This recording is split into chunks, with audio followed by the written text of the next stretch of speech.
Hi guys, कैसे हो सब? बढ़िया ना। मुझे है ना आज एक बात ये करनी थी कि मैंने 2-3 दिन पहले है ना एक न्यूज़ पढ़ा था कि लड़की की शादी थी। तो लड़की की शादी की तैयारियां में जो उसके फादर है ना, तो उन्होंने खुदकुशी कर ली क्योंकि वो जो दहेज का पैसा देना था ना वो इकट्ठा नहीं कर पाए थे। ठीक है। ये सच्ची कहानी है, सूरत की ही है। ठीक है। आप देखना, अगर कहीं पढ़ने में आए आपको तो देख लेना। ठीक है। लेकिन मुझे उससे बाद में ये सोच आई कि दहेज देना ही क्यों है। दहेज तो ठीक है, हम अभी अभी जो सिस्टम चल रहा है ना उसको हम दहेज नहीं बोल रहे थे, लेकिन हमने दहेज प्रथा को बंद कर दिया ऐसा बोल रहे हैं। ठीक है।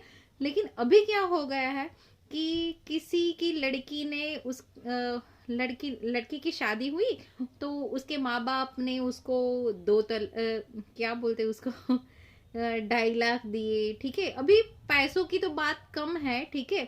अभी सोने पे बात आ गई है। ठीक है। कि इसको इतना सोना दिया, इसको इतना सोना दिया। सोने की कीमत थोड़ी ना कम है। समझ रहे हो ना आप?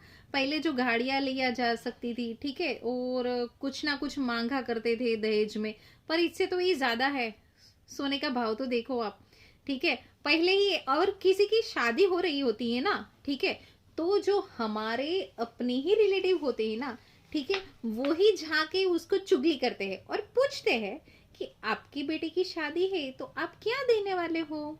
ऐसे नहीं बोलते हैं कि दहेज में क्या देने वाले हो, पर ये बोलते हैं कि ठीक है, फलाना ढिंकड़े की जो शादी हुई ना तो उन्होंने इतना किया, वॉशिंग मशीन दिया है, उसको कबाड़ दिया है, ठीक है, बिस्तर दिया है, सब कुछ दे ही देते हैं। घर की एक भी चीज है ना या छोड़ते नहीं है, सब कुछ दे देते हैं लड़की को।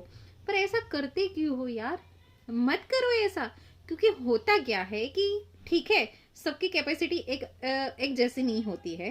कोई दे सकता है, कोई नहीं दे सकता है, पर शादी के टाइम ये चीजें मत दिया करो आप प्लीज। ये होता क्या है कि अगर कोई अमीर है और उन्होंने अपनी बेटी को इतना सारा कुछ दिया है, ठीक है, तो कोई और एक ऐसा बंदा है कि जो ये सब कुछ नहीं कर सकता है, पर क्या होता है कि उसको समाज में खुद को टिकाने के लिए और सबकी बोलियां जो सुननी ना पड़े ना, उसके लिए वो क्या करता है कि कर्ज ले लेता है।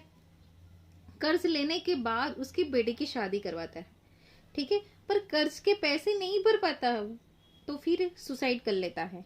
तो इस चीज को रोकने के लिए जो लोग अपनी बेटी को कुछ ना कुछ दे रहे हैं ना, उसका एक लिमिटेशन रखिए। हम मना नहीं कर रहे हैं, और किसी को मना करने के बाद भी कोई देता है तो ठीक है, उसकी ही मर्जी होती है, कोई हमारी बात सुनने वाला नहीं है। ये तो ठीक है, ह्यूमैनिटी का ही एक थॉट है। ठीक है। अगर किसी में इंसानियत है तो ये चीज समझेगा कि इस चीज को हम स्टॉप कर दे। ठीक है। तो अगर हम किसी को देना, उसको इतना सारा देना ही बंद कर देना, तो खुद ना खुद समझ जाएगी सारे लोग कि अगर बेटी की शादी है ना, तो ऐसा जरूरी नहीं है कि 2-3 लाख रुपए हो तभी बेटी की शादी हो सकती है। ऐसे ना करे तो 20-30 हजार रुपए में भी शादी हो सकती है। जरूरी नहीं है कि किसी बाप को सुसाइड करना पड़े। समझ रहे हो आप? ठीक है। तो प्लीज ए, अगर कोई यहाँ ऐसा हो रहा हो ना तो भी आप समझाना, उसको सपोर्ट करना, ना कि ऐसा बोलना कि आप क्या दे रहे हो। अगर बेटी को कुछ ना कुछ देना है ना, ठीक है, तो थोड़ी सी उसको एजुकेशन दीजिए। ठीक है। जो उसको अपने लाइफ में कुछ ना कुछ वो कर सके, तो ऐसा कुछ करना। ठीक है। उसको पढ़ाई देना। ओके। ठीक है। चलो, बाय बाय, सी यू।